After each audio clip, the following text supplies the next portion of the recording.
लंकापति रावण, असुरों का राजा, 10 सर, वेद पुराणों का भरपूर ज्ञान, लेकिन अहंकार से भरा मन। इसी अहंकार के कारण लाख अच्छाइयां होने के बाद भी रावण का विनाश हुआ था। रावण की तरह हमारे पुराणों में ऐसे कई और असुर हैं जो बहुत ताकतवर थे, पर उन्होंने अपनी ताकत का गलत इस्तेमाल किया। और ऐसे ही असुरों का नाश करने के लिए देवी देवताओं ने अनेकों रूप लिए और इस सृष्टि को उनके पापों के बोझ से मुक्त किया। इस दृष्टि से हमारी पौराणिक कथाओं को दिशा देने में इन असुरों के अस्तित्व का काफी महत्व रहा है। भैंसे का सर और इंसान का शरीर लेकर जन्मा एक भयानक राक्षस, जिसे ना ही कोई पुरुष मार सकता था और ना ही कोई जानवर, महिषासुर, जिसने ब्रह्मा जी से यह वरदान हासिल किया था कि संसार का कोई भी पुरुष या जानवर कभी भी उसका वध ना कर सके। ब्रह्मा जी ने उसकी इस इच्छा को पूरा किया, पर साथ ही उसे चेतावनी भी दी कि उसका वध एक औरत के हाथों जरूर हो सकता है।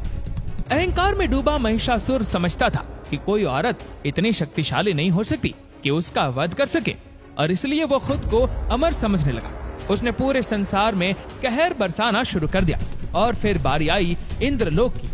जब महिषासुर और देवताओं के बीच युद्ध छिड़ा तो ब्रह्मा जी के वरदान के कारण कोई भी देवता उसका कुछ भी बिगाड़ नहीं सका।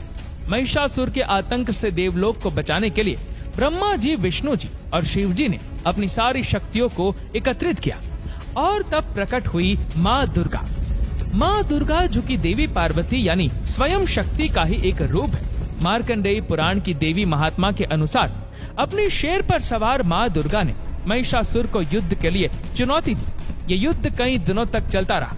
महिषासुर अपनी शक्तियों से कई दिनों तक अपना रूप बदलकर माँ दुर्गा के साथ छल करने का प्रयास करता रहा, पर जैसे ही वो एक भैंसे के रूप में आया, माँ दुर्गा ने अपने त्रिशूल से उसकी छाती को गाड़कर उसका वध कर दिया, और तभी से देवी को नाम मिला महिषासुर मर्दिनी। सिंहिका नाम के एक असुरी ने हजारों साल तक तप करके ब्रह्मा जी से यह वरदान हासिल किया कि वो किसी भी चीज या जीव को उसकी परछाई से पकड़कर अपनी ओर खींच सकती है। ये वही असुरी थी जिसका सामना समुद्र के बीच बजरंगबली हनुमान जी से हुआ था। वाल्मीकि रामायण के सुंदरकांड के अनुसार हनुमान जी माँ सीता से मिलने लंका जाने के लिए महासागर को पार कर रहे थे। तभी उन्हें अचानक महसूस हुआ कि कोई अनदेखी शक्ति उन्हें पीछे खींच रही है। जब उन्होंने नजरें घुमाई तो उन्हें पहाड़ों के पीछे छिपी सिंहिका दिखी, जो उनकी परछाई को खींच रही थी। हनुमान जी ने खुद को एक कीड़े के समान छोटा कर दिया और वो सिंहिका के मुंह से होकर उसके शरीर के अंदर चले गए। उन्होंने अपनी पूरी शक्ति से सिंहिका के हाथों को उखाड़ दिया और तेज गति से उड़कर उसके शरीर से बाहर आ गए। सिंहिका दर्द से कराह उठी और भागकर कहीं छिप गई। कुछ लीजेंड के अनुसार जिस जगह जाकर सिंहिका छिपी थी वही आज बर्मुडा ट्रायंगल है। बर्मुडा ट्रायंगल को एक ऐसी जगह माना जाता है जो किसी भी चीज को अपनी ओर खींच लेता है और फिर वो चीज हमेशा के लिए गायब हो जाती है। ये वही शक्ति है जो सिंहिका के पास थी। अपने खून की हर एक बूंद से पुनर्जन्म लेने वाला एक राक्षस, जिसे मारने के लिए देवी शक्ति ने माँ काली का रूप लिया था। कहते हैं रक्त बीज के खून की बूंद जहाँ भी गिरती थी वहीं से एक दूसरा रक्त बीज जन्म लेता था। देवी भागवत के 5वें स्कंद के अनुसार रक्त बीज को यह वरदान शिवजी से प्राप्त हुआ था।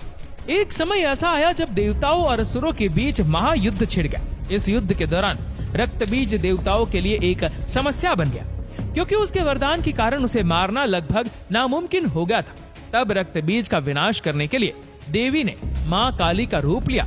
लाल आंखें, खुले बाल, माथे पर तीसरी आंख, गले में खोपड़ियों से बनी माला और कमर पर हाथों और पैरों से बना कमरबंद, एक हाथ में कटा हुआ सर और दूसरे हाथ में खून से सनी तलवार लेकर माँ काली रक्तबीज की ओर बढ़ी और रक्तबीज पर अपनी तलवार से कई वार किए। माँ काली अपनी जीभ से रक्तबीज के हर एक जख्म से निकले खून के एक एक कतरे को पी गई और इस प्रकार रक्तबीज का अंत हो गया।